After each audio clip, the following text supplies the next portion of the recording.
to see you boys. We are here. It is a Money King Day, inauguration day, and a day of us kicking it together, boys. Yeah. Smoking about it and talking about this amazing last year, where we are this year. Man, I feel like I'm on like an episode of The Stash or something right now. It feels that way. This is the old background. This is like the old, I don't know how it happened, but we're here. We made it happen the same exact way. I only just now realized this literally is our old From the Stash background. Right, it is. Yeah, it is. It's a good look, though, boys. Real quick, before we get too started, I want to give a huge shout out to everybody that pulled up this morning, and a huge shout out to ProMix, man, for putting us on. Whoa. Sorry, my bad. That's all good. I love hearing myself, so actually let it go. Keep it going. Huge shout out to ProMix, man, for putting us on.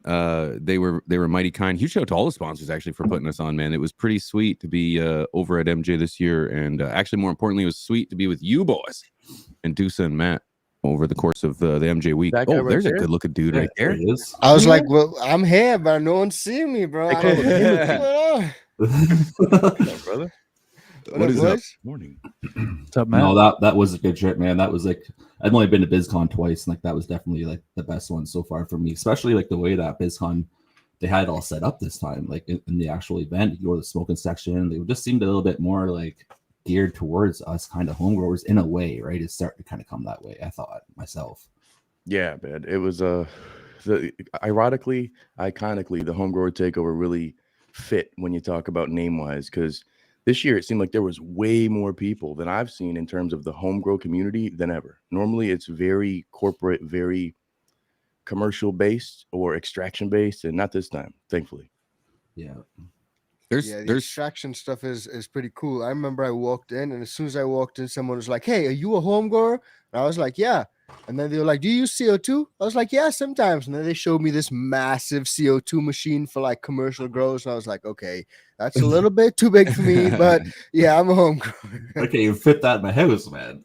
Literally, bro. Yeah, there was so much stuff there in terms of like for the small guy that honestly I didn't think that it was maybe as profitable this year for him in terms of like getting these big ass sales. But realistically, MJ BizCon doesn't get money for selling extraction equipment and things like that. They do for turnout and bringing more people there. And I think that they're realizing that, you know, if these markets are dying, so to speak, and people are seeing less revenue in the commercial space, well, maybe the home growers who've been here the whole time might be a good market to target. You know? Yeah. Well, like they probably see it in the sales of the tickets. So like these people aren't like industry people. This is like a bunch of home growers coming now. Like look at the tickets rising, you know. A bunch of stoners just showing up, you know. Yeah, and they look outside like last year, like not this year, but last year they probably looked outside and seen like 500 fucking people smoking weed out front. Like they're like, okay, we gotta do something here, man. Exactly. I think that was a lot of it too, is seeing the community driven people who were there before. And then getting feedback. A lot of the surveys, like I complain on all of them. I'm like, not enough. There's too much industrial stuff, you know. And then this year it was pretty damn good, man. Like separating everything and hooking up properly. New products being launched there too. Like ProMix launched their new Coco line there, which is awesome. Those lights from GML blew my mind. Got a lot of different products that weren't necessarily ones that were on my radar that now I'm kind of looking at a little bit more, pretty much because we went to MJ BizCon. You know, I wouldn't have saw those otherwise. For sure. So, dude, the IPM light, I just real quick because you mentioned it. The IPM light, I'm high as a fuck right now. I'm sorry. Good. I thought I was absolutely amazed. That was by GML. We had a episode drop where we kind of discussed it on From the Stash briefly, and I thought that was amazing. A light that has a spectrum that focuses on IPM. Yeah, that's pretty definitely different, and I think it turns some people off when in terms of like adding more equipment, getting more stuff, doing everything there, but it's not necessarily something you have to do. It's an interesting concept. It's morning, it's early-ish, it's 10 here. I know for our West Coast boys down there, it's definitely, was it 7? Chris is 7 a.m. Yeah, bright and early. 8 a.m. where I'm at. Yeah, this is the only time we could do this live stream, just availability purposes. You know, trying to get 6 people together. I mean, we're still waiting on Dusa Farms. He should be here any minute. But yeah, it's tough to get everybody on the same schedule here. Yeah, luckily we've got Victoria and Kyle from ProMix coming in here probably about 10-15 minutes discussing a little bit about that new Coco line, man. Something that for me, I got away from Coco because it was so much harder to access And now I think I might jump back into it, honestly. Harder to access isn't just hard to get your hands on. Yeah, man. Like here locally, we don't have any grow stores. Like there's not a single one. It's 2 hours it takes. And there used to be like 5. Yeah. Wow. And so if I want to get, I could buy bricks, of cocoa, but I don't like to have to deal with all that. It's good for storage. I want it ready to go. Yeah. So in this case, it's like I didn't have an option for something that was already buffered and cleaned and taken care of. So having this is definitely going to be huge for me and in terms of direct to consumer, because like I'd have to say probably for the last 4 years, I've switched just to soil. And before that was cocoa for like 5 years. Yeah. So it's something not everybody's going to be into, but personally for me, I do enjoy some cocoa if I'm doing synthetic, especially. Yeah, I gotta say, I think synthetics run a lot better with cocoa, just in my experience, and organics a little bit less so. I've ran cocoa recently, and I've realized like I think I just prefer the organics. So I'm back to ProMix, the soil mix, and that just works great for me, right? You know what they say: if it ain't broke, don't fix it. So that's where I'm at. Yeah. Yeah. I mean, that's really how a lot of people feel too, in my opinion. ProMix is it's a great brand. We ain't shilling. We're just chilling. I'm They've chilling. always been the number one for me. I've been buying those big ass bales. That was my go-to, is getting a bale of ProMix. Now it's the ready to use, broke down, scoop and droop it, So just depends on what you're looking for. Yeah, I've been using ProMix for 15 years. It's crazy. Like dude. my first grow was Miracle Grow. And then Same, bro. and then it's not until you use Miracle Grow that you realize that everybody hates it. And I was like, oh, okay. And then I switched to ProMix, and 15 years, I've never used anything else. So yeah, shout out to ProMix. Yeah, myself, same here, man. I've been using ProMix for a very long time. Like I first started with the ProMix HP forever, and then I did a living soil run. I tried living soil, but then now I'm back to the ProMix cocoa. I was like, I'm gonna try their cocoa because I've never used cocoa before. So now I'm in the cocoa, and I'm loving the cocoa, man. Like it's super easy to use. Even compared to the ProMix, I feel like the cocoa is easier myself, man. Like the ProMix HP that they had, like I just feel like the cocoa is just so much easier to like water, feed. And I never used to believe that. People used to say it to me, man, like you should switch to cocoa. I'm like, no way. Like I don't want to water every day. I don't want to have to do that. And now like I want to do that. Like I kind of enjoy it, to be honest with you. That's the thing. A lot of people, they'll just like hydroponics, just like everything, man. They'll sit there and say, oh, you're not going to get as tasty a bud, or it won't produce as well, it won't do as well. You got to try it. You got to have different approaches to things before you make that decision. In my opinion, I've had better results in terms of yield and just as quality smoke with cocoa, but it's all about what you put into it. I don't have now soil that's going to help me and take care of my plant as much. I have to be Mother Nature again. And that's, I think, the thing that trips a lot of people up. They're like, man, the terps and all these things. I'm like, brother, that was on you. Yeah. I would say that I found with growing in cocoa, I've had a lot faster growth because the roots, they don't have to force their way through the soil and through the thicker medium. Cocoa is a lot lighter. So I found that like in veg, my plants will get to where I want it to be for flower a lot faster than if I was running in cocoa. But like you said, you got to always be like Mother Nature. You got to make sure your CalMag is right. You got to make sure your nutrients are right and everything is right. Because if not, you can run into deficiencies real quick. But I definitely found that it increased the speed of my growth and helped me get to harvest a whole lot faster. What do you boys think? Yeah. I mean, you got a fast veg. It's the same argument people say with hydro. It's like, I was just going to say that's why people liken it to hydro so much. It's like hydro without the water. Yeah. Like you could have more harvest per year in theory. Is how I look at it. When you have something that you can veg faster, you have more harvest per year. You can't change flour. Flour is flour. You know what I'm saying? I feel people get that misconstrued. They think that they can speed that portion up. It's a no-go. But with veg, you can get 2-3 weeks of veg and have a plant the size of one that you spend a month or more on. Literally. It's crazy, man. And that's something I think, looking at this last year, we had the Home Grower Takeover. We also had the Growers Gauntlet.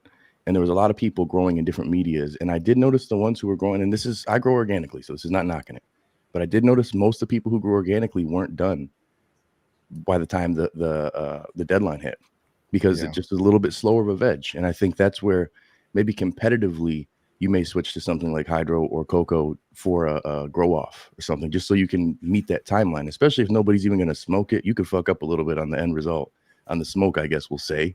I wouldn't, but if you do, you're gonna smoke the bud, so you want to put everything into it. But if you do, it's just gonna be the look. so faster veg, you're going to be able to compete. So 2024, what was your guys' highlight genetic? Let's go around. We're missing Dusa, but I did get his on the channel. We talked a little bit about that one, but what's something like that was one that you guys maybe missed or would have brought into 2024, or maybe did bring into 2024? Let's start with let's go ICANN. Oh, that's an interesting one, bro. I was gonna say something that I worked on myself, but people may get upset. They'll get mad. Yeah, they'll get mad. So let's keep that one to the side. We park that up on the shelf. But for me, I think it was some in-house genetics that I ran. I've actually asked people on my last live stream for some options when it comes to breeders that I should try. CP did a great video of 2024 breeders that he ran. A few of them I never heard of, so I want to try some of those. But for me, the in-house genetics, and particularly the pastries Pheno B that I ran, that one just turned out to be a real keeper. I'm actually keeping it around. I'm actually smoking some right now. We're going to roll some up. So for me, I think that one is the one that hits for me. I'm always excited to see what in-house does. They always have good genetics. I've never had any issues with them. So for me, that's that. But I'm also looking forward to this year running a few different strains, a few exotics. So right here, I got two that I picked up at MJ BizCon, actually, the Bleezy, the Blueezy, and the Planet Bang Bang. So I'm looking forward to trying these. These are both indica dominant 70-30 hybrids. So I'm looking forward to trying those. But if you guys got any suggestions, let me know what I should try, man. Dude, I can't wait to see you grow those, man. I watched you pick those up, and I was quite envious, bro. I thought, man. I was like, I gotta grab that shit. Yeah. You beeline too. We were all going this way, and yeah, he was like, hang on, I gotta just go. a sec. Exotic Mike. I'm gonna be right back, boys. I'm gonna catch you guys on the flip side. He literally swam through the group. I actually got like a rolling tray that I think is shaped like a butthole, no diddy, but it's literally an exotic genetics rolling tray, bro. And it has like, it's so vulgar. But I got it. I was like, yeah, fuck that, I'm gonna grab it. Thank you. Free. Roll it up that stanky. Freemium. So vulgar, bro. So vulgar. Chris, what's one that hit for you, man? I know some that I smoked of yours over the summer that I really enjoyed. But what do you personally think was one of your favorites for 2024? The ones that I grew, I would say there's two that come to mind. Number one is Permanent Midnight by James Loud. That's a permanent marker cross. Yes. And then also Grape Balls of Fire by Ethos Genetics. Those two really, and the funny thing is I had those two plus a Cali Critical Mass by Seedsman all in one container, just a 3-in-1 fun little experiment. It's on my channel if you guys haven't seen it. But I'm so eager now to grow out the Great Balls of Fire and Permanent Midnight in their own containers and just get a bigger yield, because I really do enjoy both of the smokes. Yeah, dude. I mean, honestly, everything that you brought over to the crib was completely slapping. But that Permanent Midnight hit a little different. That was like that permanent marker with a little bit of a pine, like musk funk deep on it. And it was just next level compared to the dispo shit that we had, or me running out of smoke. Because once you broke that out, I forgot, because you put it in the fridge because you're a professional smoker. So I'm like, fuck, dude, we're out of bud. We got nothing left. And all we got's dispo bud. Because it was me and Matt allegedly somehow magically had our smoke there. That disappeared quickly. I forgot that Chris always brings some, but he puts it in the right place. The smell of that shit, though, man, you crack it open, and it's got that the musky funk that you'd get from the permanent marker with the sweets in it, but it's got a deep hint of a gas with the pine, with the something more unique. And I think that's where a permanent marker cross can be the go-to, maybe for this year, because permanent marker was last year's strain, in my opinion. I think 2024, that was one of the top ones, maybe the year prior. Yeah, really good smokes there, and those are those two that come to mind. I was also working on my Chill Out OG. Of course, you're genetic. Yeah, got to call it out. But F4 generation is complete. It's currently in the testing phase, and hopefully to release here early in 2025, as long as everything is good there. So yeah, I'm excited for that one. Okay, I need to get me some of the fours, brother. It's like Jordans and shit. You mean them F4s? Them F4s. I gotta get them threes, bro. You see them threes are hot, but I need drop. Excited for that one, man. Hell yeah. P, what about you? I know you had a bunch of different fire ones this year. I know the one that was on my channel also would be the Chill Out OG. Well, it was fire, man. So it's hard not to. Dude, I'm a huge fan of the Chill Out. That's the new name for the record. I like that.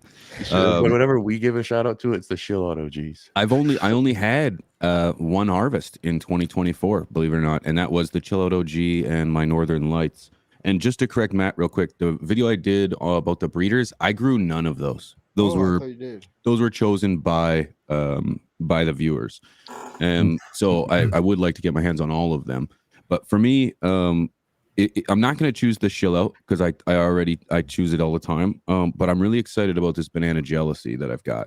It's a absolute stunner. It's gorgeous. It's like black and purples, and it's just it's a beautiful. Yeah, that's the one. Yep, you won't be disappointed, brother. The gas, the funk, the nasty.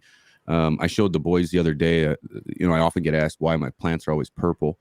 So I texted a picture to the boys, and I was like, "This is why my plants are always purple." And my light off temperature was 62 freedom units, and then the humidity was like 51.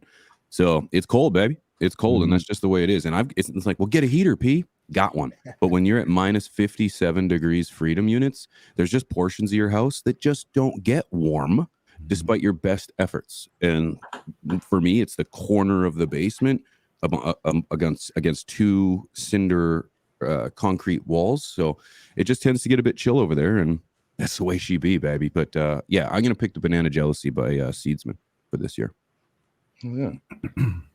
Troy, just real quick, we do have our guest from ProMix in too, but Troy, what about you, man? Real quick, what's the dankest for you last year? Yeah, real quick, just to mention on P there, that Banana Jealousy is awesome, man. I ran it a couple of years ago, but what I did last year that I liked the most was Hazy Girl from Green Bodie Genetics and triploid, some triploids called Sour Premix from Chilogene Seeds. Those are my favorite, only based on washing, because I'm a big washer now. So the Hazy Girl, she dumped a load when I washed it. And then the Sour Premix, which was the triploid, the hash off that thing, it didn't dump as much, but the taste and like what it does to you, like it's just actually amazing, man. So those are two of the ones that I love, and I'd be getting again for sure.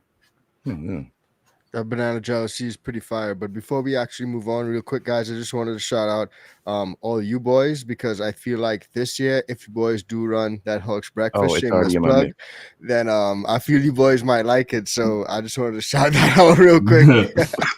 That one, man, literally the description of it alone had me. You sold me. So the parents, I think, are really fantastic parents too, bro. Like the real Bruce Banner from Dark Horse Genetics with the French toast. I think you boys will like it. So if you boys do run it, let me know how you feel about it. If you got any feedback, let me know, and I'm excited to see what you guys think. Oh yeah, that's in my next grow, baby. Yeah, I'm gonna. I've already been saying that was as soon as I get back. I want the F4s or the Chill Out OG. Like priority is the homies genetics first. Just is what it is. There's tons of genetics out there, but not by my homies. So I'm gonna try these ones first. But we do have Kyle and Tori from ProMix pulling up, and so let's bring them in without further ado. Let's do it. Hey, what's up, fellas? How you doing today? Hey Kyle. Hey, Victoria. Hey. She's Tori today. Hey, Tori. Yeah. Tori. What's up, More guys? drip. Yeah. Welcome to the show. Of course, great to see you guys. Thanks so much for coming in. You're Rick Tori. Oh, I'm Rick Tori. Rick Tori. That's what he puts the cowboy hat on. Change the game. Well, appreciate you guys joining. We were at your booth for MJ BizCon this year, and to unveil the new product was huge. I think a lot of people don't realize how important quality cocoa is in this day and age, especially because we deal with a lot of stuff that's just scraped up on the sides of oceans and poorly treated, and it's really something that's detrimental not just to the earth, obviously, but to your garden. I don't think people think about that and how important it is. So a company like ProMix getting more in the cocoa game is huge. Maybe you guys want to touch on that a little bit. Man. You know, it's interesting because this whole thing started as a byproduct, right? So, you know, people were harvesting their coconut fruits and their flesh, and this stuff was laying in a pile, and people started to figure out, hey, this is actually like a really good growing medium. So it's come a really long ways. And the thing about cores, it's very elusive. You can look at a batch and it can look great. What you don't realize is that there can be salts in there, heavy metals. I've seen sand. So there's a lot of trickery going on with the core business, and ProMix is here to kind of set the record straight and make sure that we can provide some like consistent stuff for you guys that is going to be dependable. And this is a consumable product we're all growing, and we know it's an accumulator crop. So we want to make sure that the medical users and the rec users are really getting something clean, and that the growers can understand that their hard work is going to translate through, and they're going to have a media that's going to be able to support that crop steering and every aspect that, we put a lot of work into these plants, right? So the last thing you want is for your substrate to be failing you. I mean, that's just a broken link in the chain, and nobody's going to, get to that success that we're looking for without that strong foundation. So that's kind of why we're here. I got a couple of degrees in horticulture sciences. I'm an agronomist for the past 15 years. So, I'm pretty much plant nerd to the max. But I've been doing cannabis in Colorado for the past 12 years. I'm in Florida now, working on this marketplace. And I kind of seen it all, been around it all. So I'm totally an open book. You guys got questions, I got answers. Sweet, man. I love that. I know we chatted a little bit at MJ BizCon, and being able to talk with somebody who has both the hands-on experience for the plant, but then also, the formal side, I think is huge. A lot of people sleep on that. They think that somebody won't know about cannabis because they were in, traditional education for this, because, the federal laws and restrictions in education. But you need to know these things. They translate. It's just like a lot of people don't realize that if you're growing plants at home, you might be able to maintain your house plant now because you've learned how to take care of plants a little bit. Maybe you can grow some other crops. Right. And that's one thing I think, it comes to understanding products that you're getting to. One thing that people are asking here in the chat is where the cocoa comes from, how it's processed, like what makes this different versus another random brand that just throws cocoa on Amazon. Of course, yeah. Great So, question. the main thing is that a lot of the core, like 90% plus, is all coming from Sri Lanka and India. They're the only ones that currently have the capacity to feed the core industry. So there is no North American produced core, sadly. If we could grow it here in Florida, that'd be awesome. I would love it. Save us a lot on freight. But everything is, our core is coming out of Sri Lanka. So, the difference comes in the processing of the product. So it's very easy to pull some pith and some chunk out, throw it in a bag and say it's good to go. But it actually is a lot more involved in that. This product needs to be cured. It needs to be dried. It needs to stay out of the elements. So a lot of these core farms out there can actually, you can have raccoons showing up at night and getting feces on there. You can have salt runoff from being too close to different waterways. There's a lot of things that can go wrong there. So, our core comes with a COA. Every truckload comes with a certificate of analysis, meaning you're going to understand your pH. Your run through is going to be within spec, and you're not going to have to worry about these harmful salts and heavy metals and all that stuff that comes with it, the invisible factors. So that's kind of the big difference, is how we handle it, how we get it ready before we put it in the bag, and the uniformity that's going on there. I talked to a lot of growers that, they order a truckload of core, everything looks hunky-dory, the plants do well. Next crop comes around, they order another container, and guess what? You get the snickle fits. So you've got to work with a company that's going to give you the same product load after load, keep the prices consistent, and support those growers for all the hard work that they do. So that's really something we maintain focus on, is keeping it as clean as possible, as consistent, and also minimizing environmental impacts for those areas. So, one thing that we don't do with our core is buffer it with the CalMag.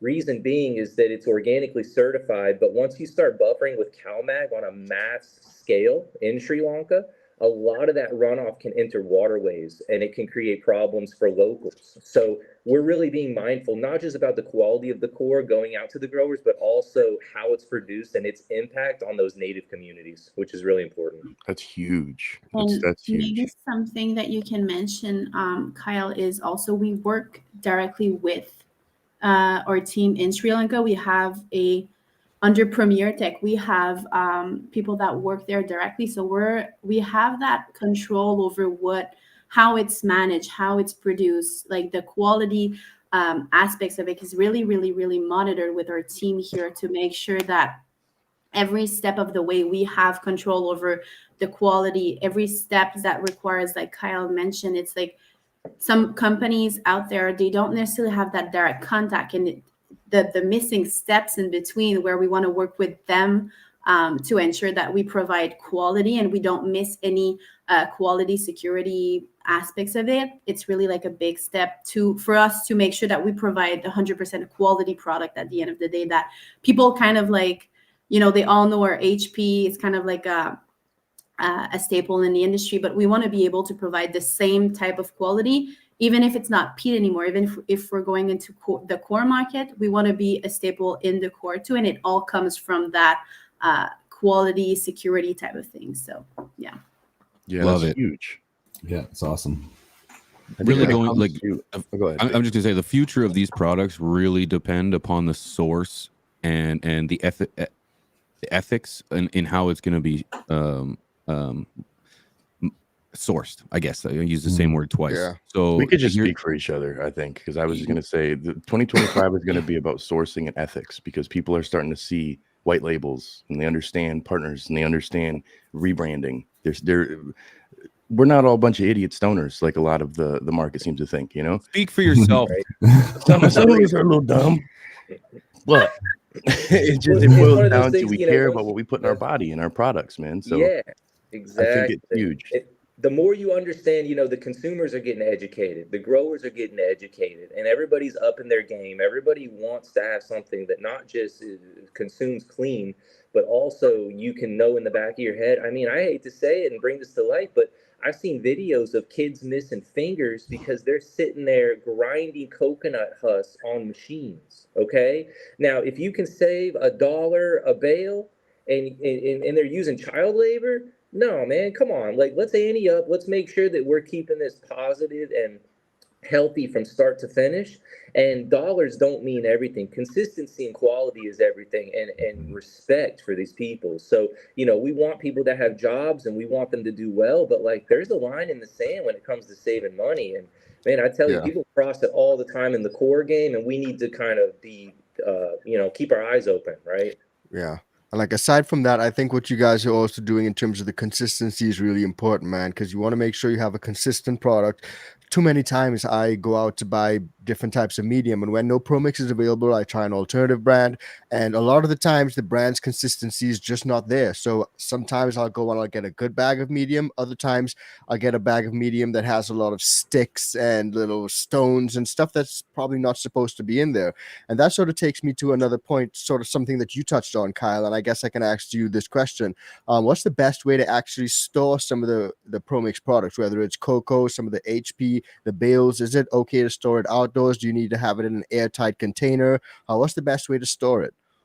You know, the best thing is to just avoid extremes with these products. So you don't want extreme heat. You don't want extreme cold.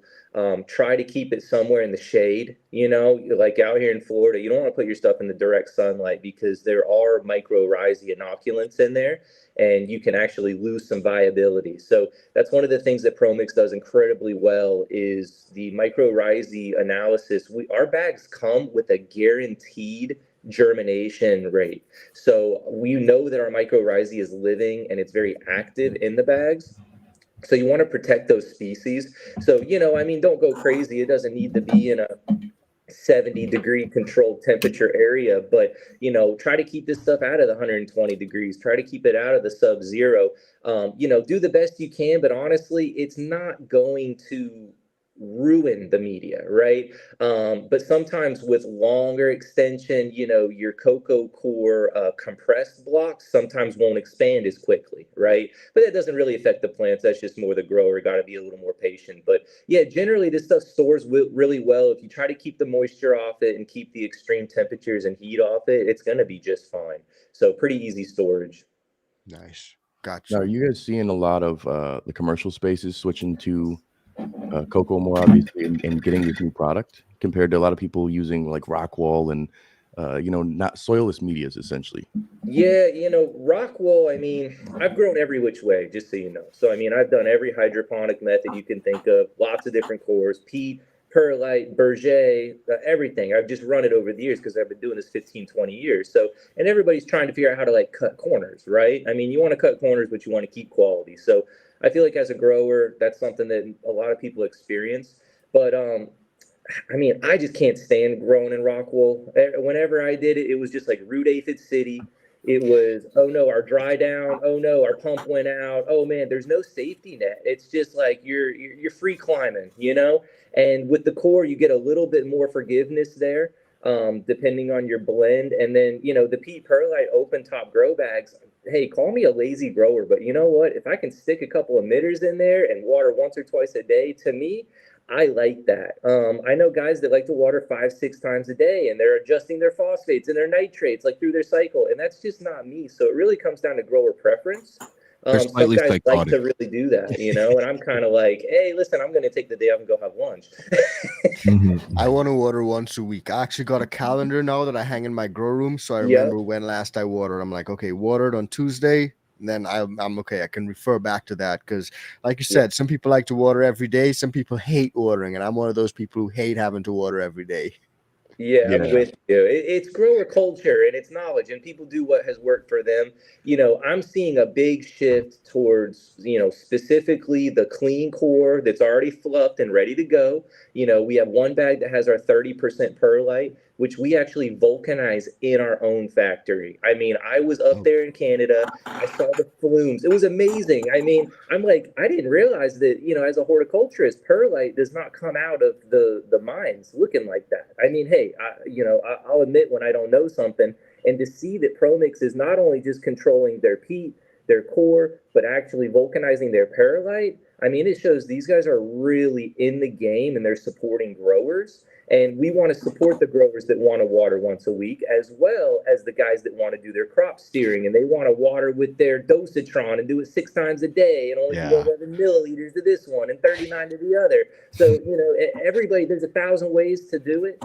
There's no right or wrong. At the end of the day, if it smokes good and it's smooth and it's finished, a lot of times I really focus on the post-harvest management of this. It's like us growers work so hard to get all these terpenes and all these cannabinoids. And when you go to the drying and curing, you can lose 80 to 90% of your terps simply by going over dry. And guess what? It doesn't come back. So it's like, we can spend months and months building. And then all of a sudden, our room, the fans went on, the temperature is off, and there goes your terps. And it goes from, a tier 1 down to something that's, hey, we'll move it. But it's just not as fantastic. So.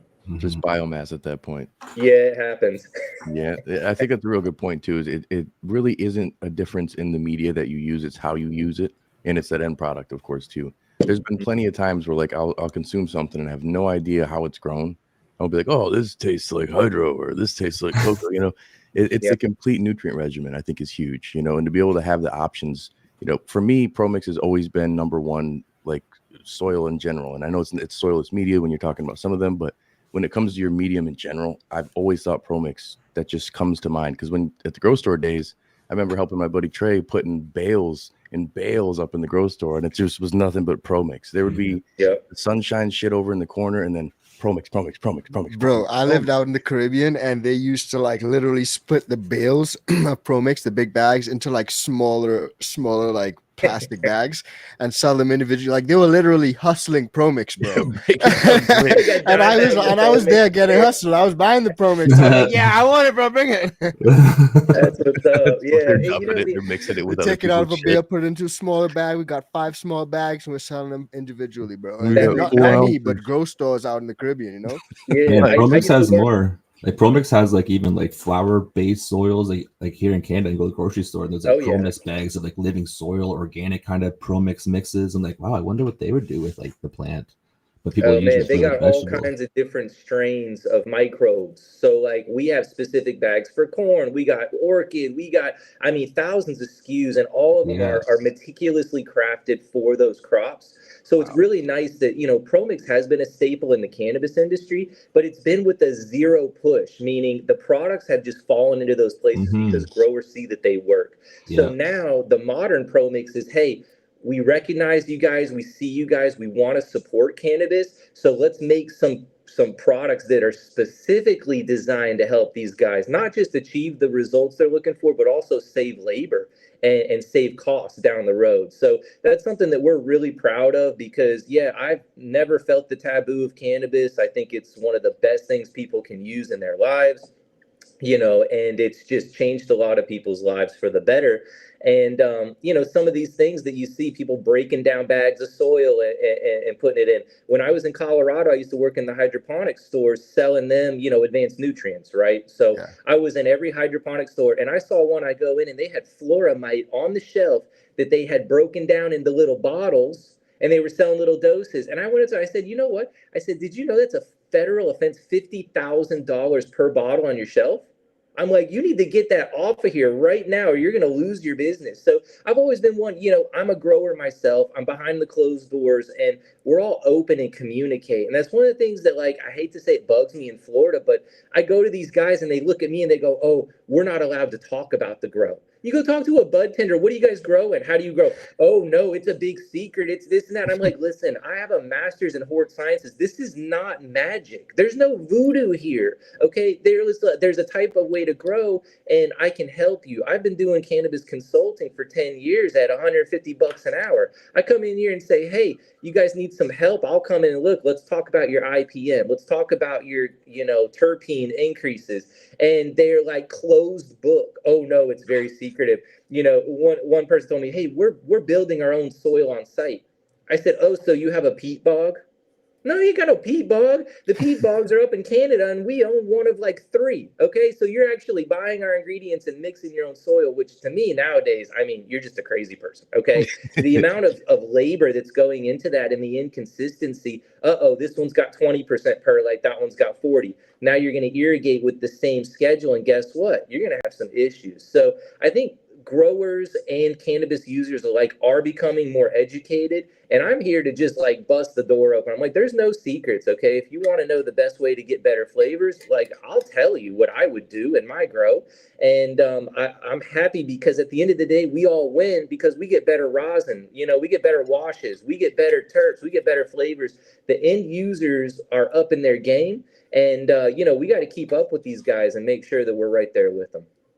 Yeah, I think that's the big thing is a lot of people are overlooking the magnitude of how much it takes to create these products from a raw base. They're literally buying, like for myself, if I'm going to make my own soil, it's going to be buying ProMix and then adding amendments.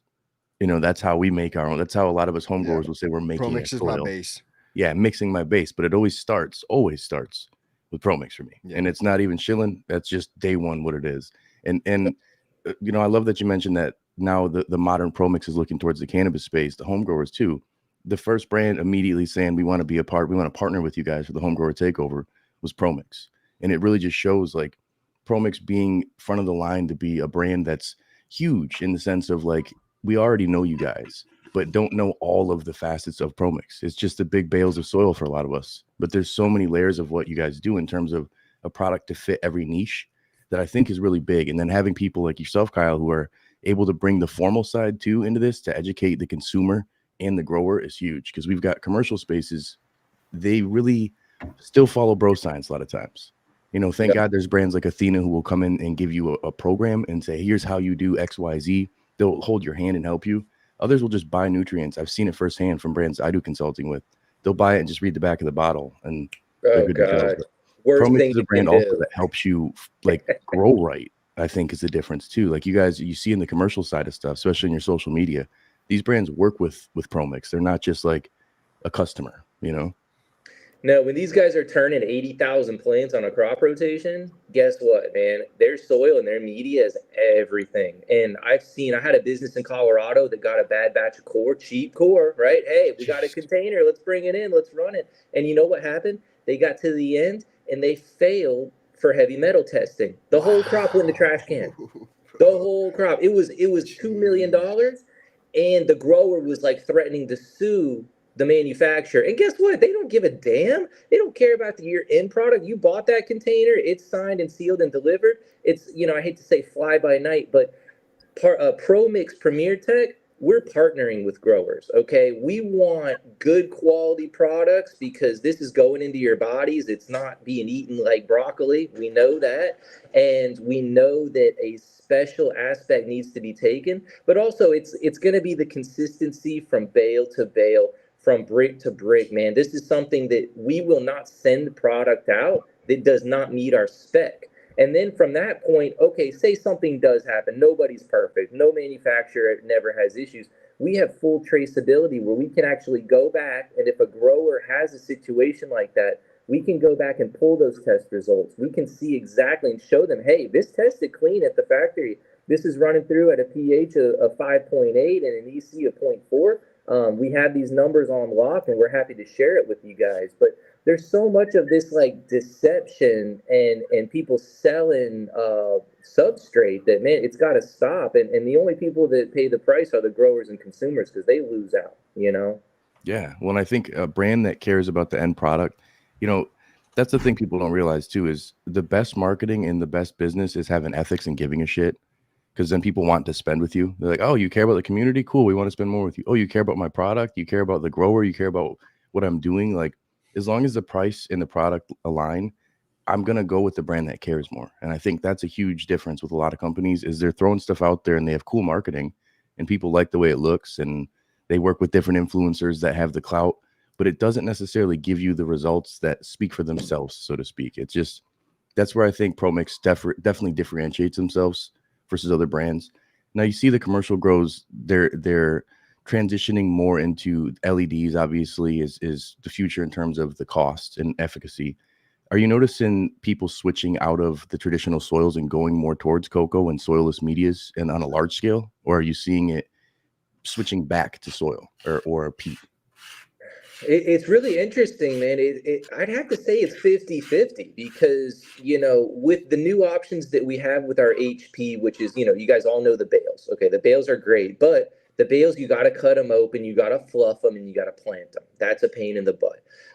With the new open top grow bags that we have, I think that's re-energized the peat perlite growers like myself to go, oh wow, this is, you know, it gives us everything we love with the bale, but it takes out some of those additional steps and the labor. So, you know, now we have the open top grow bag with the Coco core, then we have the open top grow bag with the HP, so we can supply both of those growers. You know, it's really hard to say. I talk to guys all day long that hate core. They go, God, I can't stand that stuff. All my friends grow with core, but I personally don't like it because of X, Y, and Z. So it's nice to be able to work with both sets of growers. I personally am a peat perlite guy myself. I've grown with lots of core. It's not as forgiving. And sometimes, I mean, especially with the rock wool, I think that the finished rock wool product tends to come out harsher and less flavor. That's just my personal opinion. When I utilize a core or a peat, to me, I don't know why, but it seems like it just kind of burns a little bit better on the back end. But everybody's got their own opinion. So, I mean, it's really, the gamut is split right now. You have guys that want to go into 1 and 2 gallon open top core bags because they want to crop steer and they want to water 5-6 times a day. And then there's the other guys like, you know, in Oregon and Washington, and maybe they want to be a little bit more natural and go with the peat perlite, or maybe it's just what they're comfortable with. But it's really like a split. It's almost half and half right now. It's really interesting. Yeah, I've noticed that myself. Oh, I have a quick question here. What do you do with your after you grow in? Like, what do you do with your ProMix HP? Like, do you like what do you do with it afterwards? You don't reuse it, do you? No, I can't risk it as a plant scientist, man. Like, I know a lot of people will compost or do living soil and all that. That's just never been my style. I've very much been like, I want a super good clean medium to start, like the HP. I want to do all liquid feeds. That's just me. You know, even if it's granular, I'll mix it up into a liquid and go from there. But generally, when I'm done, either I will use it in my personal landscapes and vegetable gardens, because I'm an avid grower myself. Like, I grow papayas and tomatoes and microgreens and lettuce and, you know, all that kind of stuff. And the soil is fantastic. It doesn't lose any quality. The reason I won't reuse it for cannabis is just because of that unknown factor that, oh no, I might get a little bit of, like, you know, maybe I get some powdery mildew spores in there, or I get some 2-spotted spider mites that lay eggs, and then I bring that into my grow room. So to me, that risk of cross-contamination is just a no-go. But that soil will perform fantastically for tomatoes and peppers and, you know, even just your native landscape. Put it down and it'll increase your porosity. So, and you can always always like for commercial facilities that go through a lot of them will partner up with landscapers, and those landscapers will come by and I mean, they'll line up for that stuff. They'll come and pick it up, they'll clean it up, and they'll take it. So that's what I always suggest. I'm glad you mentioned that, do that because I love yard work. I love working on my house and my property, and it works fantastic to level out the grass. Grass grows right through it like it's nothing, and it works great for just leveling out the backyard. Leveling out spots under the pool, whatever it is, works great for that, and it's just an abundance. Yep. Yeah, exactly. No, it's good stuff. It should be used over and over. It's just, with the cannabis, it just gets so risky because the conditions that we're promoting in our grow rooms, they're great for growing plants, but at the same time, if a pest or something gets in there, they're going to thrive as well. So that to me is always like, hey, if it leaves the room, it's going to stay out the room. Let's try to, because I'm very much against spraying unless you absolutely have to. I mean, like no foliar feeding. I don't touch my leaves with any moisture if I can avoid it, because I really want to retain like my trichome quality and just make sure that it's clean and we could just eat off it, For sure. Oh, yeah, That's a very interesting point. I want to be clear. I have reused my sorry, and there's a number of people in the chat that are also reusing it. I think you make a really good point though in regards to contamination. If you're like, I rinse my mix after I do a grow, and then I'll use it again. If you're taking that mix outside to clean, or if you're, I could see where you're now starting to introduce, variables that could essentially bring in some issues. Some people also sterilize their soil by baking it, things like that, putting it in the oven, baking it. But for some organic growers, they may have a heart attack hearing that. But on a slightly different note, I actually got a question. It smells up your house too. Yeah, it does. It does. It's really bad. I got a question for the ProMix team, because sometimes I heard you guys mention the ProMix Premier Tech, right? And that's where the HP and those big bales, that's usually where I grab it from. But a lot of the times when that's not available, I may just head down to my Walmart and I see like the other ProMix bags, like the red bag, the yellow bag, the moisture powder mix, the organic mix, the strawberry one. Is there any real difference between the ProMix and the ProMix Premier Tech stuff? It all goes under Premier Tech. So ProMix is a brand Premier Tech is kind of like the umbrella company, which is based in Quebec, Rivière-du-Loup. ProMix we have a retail side, which is the black bags that you will find at Walmart, Home Depot, all of those store. You have the black bags. These are we call them retail, just for a smaller scale. So like the professional, like the facilities won't have them and stuff like that. And they are really specific to crops. I would say like the ones that we really recommend for cannabis and that have been tested by growers is really BX, HP. They are available, but we would definitely recommend using either BX or HP for cannabis grow. I don't know if Kyle, you have another take on that, but I do. I'll tell you the secret. So before I worked for ProMix, like I said, I've been in this industry a long time, and I did the same way. I couldn't get a ProMix bale, right? My hydro store didn't have any. There I am at Walmart, and I see the black bag, and I'm like, oh, sweet. Okay, it's expensive, right? It's a small bag, and I'm like, well, I like it so much. I want to start some seedlings or something. I'm going to get some. But listen, when I was touring the factory with the guy and they were bagging up, they said, listen, we got white bags and we have black bags. And they were pretty much very particular about the cannabis growers, the white bags, that's the premium. Okay. That is the ticket. When I asked about the black bag, he kind of did a little snickle fritz. I bought a bunch of black bags. It is not interchangeable. Okay. Yeah. Listen, the black bags will not perform the same way as the white bag. There is a different sized fiber to the peat moss. There is a different microbial content. There are differences. And to me, listen, I actually tried it myself before I was with the company, and I saw a difference in production, and I would stick with those white bags, go with the HP, go with the BX. That is for you guys. And you guys are being treated to the premium tip top AAA bag. The black bag is, I hate to say it ain't the Reggie's, but it's not interchangeable. Yeah, I saw the think that's black for bag at houseplants Walmart. more, you I know. It'll grabbed the work black good and for yellow. tomatoes. It'll work good for potted plants. It'll work good for all kinds of stuff. But when you come into the demands of the cannabis and the porosity that we're looking for to avoid root rot and push these crops, stick with the white bags. Roger that. Roger that, Captain. Oh yeah, man, I appreciate that. It's good information. I feel No, like that's good looking a lot out of people for sure. don't need to, like, you don't need as good of soil for a lot of different crops. Right. You know, that just is what it is. 420 Things had a good question. Shout out to everybody also who has donated over here, man. Good looking out, guys. When and where will the new Coco be available in Canada? The compressed stuff was hard to find. Thanks. Green Planet, fully stocked. Green Planet is our main go-to for Canada growers. We know I think they received the load, if I'm not mistaken, it was last week or this week. So they should be all fully stocked with the CX, so the compressed one, and the new CCX and CPX as well. They will have the entire core line available at Green Planet. Oh yeah. So what do you guys think the future, well, the 2025 is for ProMix? Is there anything, you know, big you guys have on the books or anything that maybe the people should hear? You know, my big thing is clarity. Okay.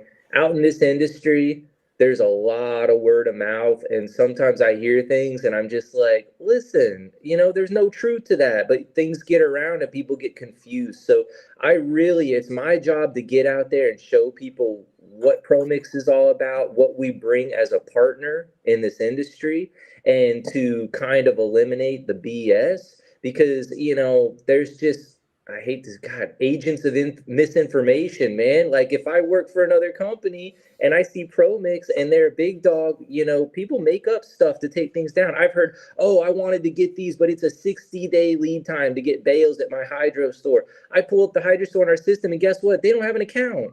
Yeah. Is it 60 days? No, it's not. It's not 60 days. So, you know, I really want to get out there and be an open book. Like, please reach out to me. I will not just help you with soil, but I'll help you with everything that comes with the cannabis production. And we're there to support you guys. Like, I'm a grower and I know the plight. So I feel like connecting with the growers on that level is something that ProMix has now really taken a stance on. We're hiring cannabis professionals throughout the country to make sure that these growers are supported, not just the commercial guys, but also the home guys. And I think that there's a saturation of products out there that are being marketed, and the proof is in the pudding, man. Like, let's get these run-through analysis done. Let's see how your content comes out with testing. But, you know, we're very much science-based, and we want to get out there and show people that, like, okay, the traditional days of the HP bale, listen, that's a great product and it works well. But that was the last 100 years of Premier Tech, and now we're looking at the next 100 years. And the next 100 years means partnering up with you guys, listening to you guys. What products do you think are coming down the road that you might want to look at? What sizes do you guys like? You know, your chunk to your pith ratios. So it's very much like a co-evolution with the growers and ProMix, so that we can all get out there and make these products better and get a better end product. But at the end of the day, nobody wants to be changing up their soil providers like constantly. I mean, it's irritating to have to redial it in every single time. Every time you change something, you know, you got to go back in and you got to analyze it. And it's a lot of work. People don't understand the cannabis growth cycle as much as they really should. Only the growers that are in there doing it every day are like, oh man, like this is one slip up and your crop can just go so far south. It's unbelievable. So we want to be there as a support system and say, listen, this is a thriving industry. It's a consumable product. So let's all be careful and work together to make sure we're all safe and that we're getting the results that we want, because soil is expensive no matter what. Even the cheap stuff is going to cost you, right? So let's make sure that you're getting the results that you want, and it's also consistent. So that's kind of the big thing with us. I don't think there's any really huge product launches this year because, you know, having the compressed Coco open top grow bag and then having these now loose fill bags. The thing with the loose fill bag, the CCX and the CPX, is that we bring these stateside and we add microbes. These are like one of the only loose fill cocoa core bags that comes pre-inoculated with the mycorrhizae, the glomus already in there. And that's a really big deal because I'm talking to a lot of growers. They're buying in product, then they're amending, they're adding X, Y, and Z. So, you know, I'm hoping people can narrow down their amount of inputs based on the quality that's already arriving to make things a little bit cheaper, a little bit simpler. I'm a big, you know, keep it simple. That's it. Keep it simple, Stoner. The KISS aspect from 15, 20 years ago, I've been reading back in those threads. To me, it still stands true. So that's kind of thing. We're trying to just keep things very much product focused for cannabis growers and keep it clean and really just kind of innovate in this segment as much as we can. Oh yeah. Well, I appreciate it. I absolutely love the passion and enthusiasm. You know, this is exactly why ProMix continues to be where it is and set the standard for good quality media. There's a reason everyone in the chat and most of us have either used it or are using it, and you kind of prove it. You know, ProMix continues to try to set the bar of expectation of what it takes to be a provider in this space, and it's commendable, it's respectable, and I'm thankful that not only did I choose the right one this whole time, but it's like it works for me because not only am I a huge fan of the KISS method, keeping it simple, I want to have a garden that works for me, not just making it simple. It's like I'm not lazy. It's just I don't have time to afford variables, and when I'm using ProMix, there's no extra variables. It's clean, it's good, and it's effective. So shout out to you guys, both of you, Tori and Kyle, for being a part of it, because I love being a part of it, and I have nothing to do with what you guys are doing. So thank you. Yeah, thank you guys a ton for pulling up on the show, and look forward to seeing you guys at MJ BizCon again this year. Maybe do another something together, and I'm really excited for this this new Coco line. Thank you guys for having us. It was so much fun. Thanks so much. Hello, everyone, to the chat. I just see all of the comments coming in, and it's so nice to be able to be a part of this community as well. And to push on Kyle's point, it's really important for us to build this new team, and we've been building it for the past 5 years, but to really be able to build this team and be connected with the growers directly, because whenever we launch new product, we always do it with the growers in mind. So it's just a really important step for us, and we're just really grateful that you guys are on board with us and to see everyone in the community. It's really nice. Hell yeah. Yeah, it's great to see. Thank you. And hey, I do see something in the chat I want to address if I got 1 minute, because I see somebody talking about the peat harvesting. Okay. And it's something that I didn't touch on. So the thing with ProMix is that when we harvest peat, there's like 100 times more peat being grown every year that's being harvested, number one. But number two is that Premier Tech actually has the best restoration efforts for peat bogs. We harvest to a point to where we can actually restore, and they're so far ahead in this that there are government officials from all over the world that fly up to Canada to see our bogs and to see our restoration efforts, and they actually use our techniques throughout the rest of the globe. So just for those people thinking about, you know, peat and how it can have a negative impact on the environment, ProMix is a leader in making sure that we leave those bogs in a way where they can actually regrow, and we're teaching the rest of the world how to do that, which is pretty amazing. If you go up to Riviere de Loup, you can tour and you can see there's cranberries growing in the peat bogs. There's carnivorous plants. It was unbelievable to get to tour the actual bog and see how much they care about the environment and making sure that our impact is like heavily reduced. Just wanted to put that in there. Well, it's the reason why brands like ProMix can have such longevity. Like if you guys were just shitting all over the world, it would be tough to be around this long, you know. And I think now it's amazing now that ProMix is diving into the community more, because we've already been supporting the brand. To know who the brand is more and know where we're spending our money helps a lot. So really appreciate you guys pulling up to kind of just give a lowdown, bring the vibes, and you know, taking the good energy of the people. Yeah, thank you guys for having us. I had a great time. Looking forward to doing it again. And everybody enjoy your week and keep growing those delicious terps. And just keep up the good hard work, man. I love it. I get to enjoy it. I don't grow anything right now, So I'm dependent on all you guys, man. Nice. Yeah, gang. They There got you you. go. You guys got it. You're in good hands. All That's right. right. Well, you guys have a great one. Thank We'll you talk to guys for again having soon. us, man. It was a real treat. Bye. Thanks, guys. Thank you. Take Thank care. you so much. Have a good one. Shout out to Kyle and Tori, man. That was wicked. Kyle dropping Yeah. facts on facts. That was really good. Yeah, I'm so glad he touched base in the peat bogs, man. I was gonna ask him, and like, fuck, should I ask him that? Like, and I was going to, and then he's like, I want to touch base on one thing. That was I should have had Wink on this because I'm trying to like read the comments and then be in the conversation and then make sure the text going good and like blah, blah, blah, blah, blah, Yeah. like still and trying to smoke, realizing I'm out of Relos. So I was gonna roll up a J, but then I'm like, this looks awkward. I'm just I know. I was like, should I hit my dab? Yeah, Fuck yeah. it, I'm hitting my dab. but I it was ripped great it, to have baby. him on. Yeah. It's great to have him on. We missed Adusa. He's the sleepiest of the crew. That man is a Yeah. professional sleeper. He's And it damn pays good off. at it. Yeah, it pays off. He's You're good muted. looking. He's ripped. Fuck. I I'm can't hear you, muted? Matt. What? He's a healthy Oh, Matt's boy. muted. Matt's muted. Oh, I was like, no, I swear I'm I've not. been muted this whole time. You were Jeez. No, not the whole time. We ever heard Oh, you damn. scraping your weed up to roll your fucking joints and stuff. And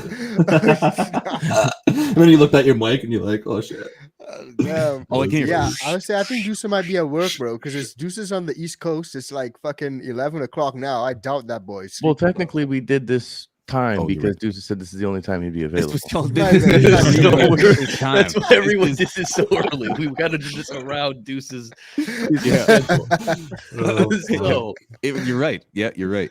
100% around Deuce's schedule. But he's a brother. It is what it is. It It is happens. what it is. So just before we cut this, because I know everybody wants to tune into this all day, but I do have some things to do. Kids are home today. Martin Luther King Day, inauguration for some people. My coins are going up and down, so I got to be looking at charts. What's 2025 looking like for us, boys? What do you guys have on the radar? What's going on? What's the plans? Is there something cooking for us this year, or you guys individually? Boys- I could start off. Do it. I All can't. right. I've been working on that new channel, that Legal News Network channel, so the Cannabis Legal News Network channel, because some of you boys may know I'm a lawyer, so I've been trying to just keep abreast with what's going on in terms of legal developments and just break it down for the community in a really simple way. Law can be really complicated, so I'm just trying to break it down simply. So that's one thing I'm doing, and other than that, I'm gonna just keep on growing, man. I'm growing and posting on the channel. I'm gonna keep doing what I'm doing. So that's pretty much one of my big things for this year for 2025. What about you boys? For me, I'll go Chris? next. Main channel is trying to get that continued to be consistent there. I took 2023 kind of off so I could work on my book. 2024, I'm just getting back into it and just getting back into the groove of every single Sunday releasing a video. So definitely tune into my main channel. If you haven't, make sure you subscribe to that. And then for my podcast, kind of as far as guests, I'm trying to step it up a little bit more and get out of my comfort zone and sit down with people who are scientists, you know what I mean? With real credible people and really kind of set the Dope. bar a little bit higher when it comes to podcasting. So those are the two main things that I'm kind of working on this year.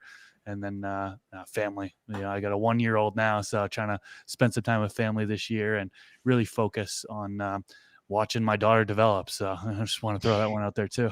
That's the most important thing, more than anything, man. Those times, dude, I hate even doing the shows in the day when my kids are home because I just hear them laughing. I'm like, I should be laughing with them.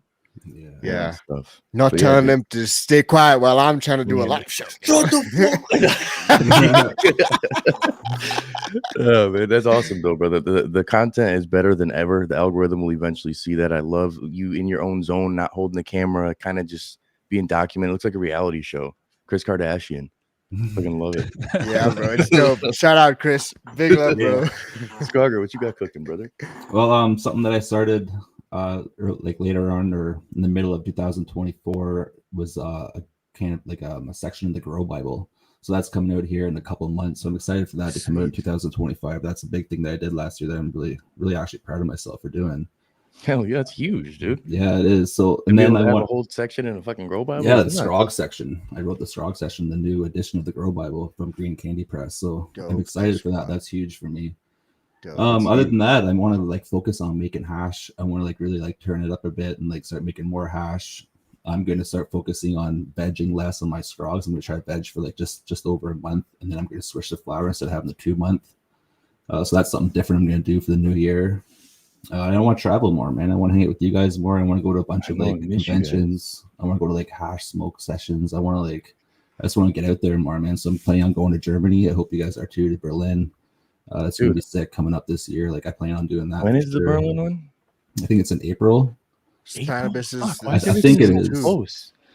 It might not be, but definitely want to go to that. I want to go to Spanibus too, but I might not make Spanibus, but I'm 100% going to Germany. That's a big thing for me this year. I also want to definitely going to BizCon again, right? And you guys. Growers Gauntlets will be happening again, I hope, and that's what's going on for me. It could. Yeah. Very much good. P, what about you? What you got cooking good looking? Man, more than ever, man. I'm excited. I'm glad you touched on this, Troy. It's like I'm excited to collab. I'm so excited at where the state of the cannabis content is right now. I've been doing cannabis content. This is my 11th year doing cannabis content, and it's like where we are right now in regards to the collabs, the videography, the photography, the individuals, the personalities that we have isn't at an all-time high. There are cynics in our community that think that weed content is stale. It's bored out. There's only a couple people growing in this space. Yeah, really. And it's like I 100% disagree. I think we are on the verge of something massive. Everything from like, full-on documentaries to movies to when's your next track dropping, Matt? I can't wait. This is what I'm talking about. Is like the content right now is awesome. So 2025, I have a bar of expectation that is set so damn high for us. And as the community that like I'm stoked, man. I can't wait to see what we do. You mentioned the traveling, the events that are going to happen, the grow offs, the just I can't wait. 2025 is going to be fucking awesome, and I'm absolutely delighted to be a part of it. Hell yeah, man. I'm geeked on it too. Myself, I'm working on a new show, Dank Destinations. Going to be more of like a kind of tour show. We're going to go to different dispensaries, find the best bud, find the funnest things to do in the area, and the best food. And it's going to be like Anthony Bourdain actually gets high on his show, is in his mental headspace, and goes and sees some cool stoner shit. So nice, that's me coming out. A lot of different garden stuff going. We got a genetic project the three of us haven't really talked a whole lot about, but From the Stash collaborating with Swank Genetics, going to be dropping real soon. We're doing some test runs right now. It's crazy. It's going to be cool. We got to do some sort of cross collaboration. I can too. So we have the whole encompass. Yeah. You know what I'm saying? Like that'd be fucking fire. And then let's do it. We need to find a Sprotter genetic eventually too. Yeah, like that's the thing is the more we do this kind of stuff, the more we could bring the thing that the community likes the best. And I think collaborations, they're fun, and obviously they they're lucrative in a sense for people to show up and have a good time. The fact that people left the Growers Gauntlet with fucking boxes upon boxes of items and like all dude, like literally like you gain as a viewer of these shows, man. You watch Scrog School, you're winning free stuff, fucking From the Stash, fucking Frosty Fry. There's always just stuff that you get, man. It's really, really cool as a viewer in this community. I've never seen that. Like I watch crypto stuff, I watch all these different things. I'm not getting airdrop shit.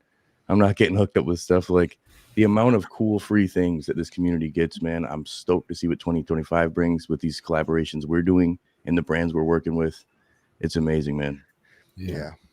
Absolutely stoked. Absolutely stoked. But this has been an absolute pleasure. Yo, Rob, thanks for putting this on, man. You know, you did 95.9% of everything. So I did the other 4% for showing up. So thank you very much for doing all the work, brother. This is a collaborative effort, man, but I appreciate it, brother. 100%. But someone's got to bear the weight, and I don't think anyone here will disagree that was you. And we much appreciate the work that you put in. Man. And shout out to everybody in the chat that showed the love for us. We appreciate you. And man, like I said, I am stoked for 2025, boys. With this community that's here in the chat right now, we nothing is going to stop us. We are literally fueled by the best people in the community, and 2025 is gonna be record breaking. Okay, it's gonna be the best year on record. Yeah, biggest crowd, best year, biggest in history. It's gonna be the best weed ever. Smoked and stroked. And everyone should tell themselves that. Even the people in the chat, you gotta tell yourself that every fucking day. And everything you do is the biggest and the best it's ever been, man. Don't doubt yourself. Yeah. For real though, like as much cynical bullshit as we talk, 1000% is, man. This year's gonna be the biggest and the best ever, and it will be for you as well. So appreciate you guys tuning in. Be safe today. Have a great day, and we'll see you guys. Soon. Yeah. Peace out. Peace out.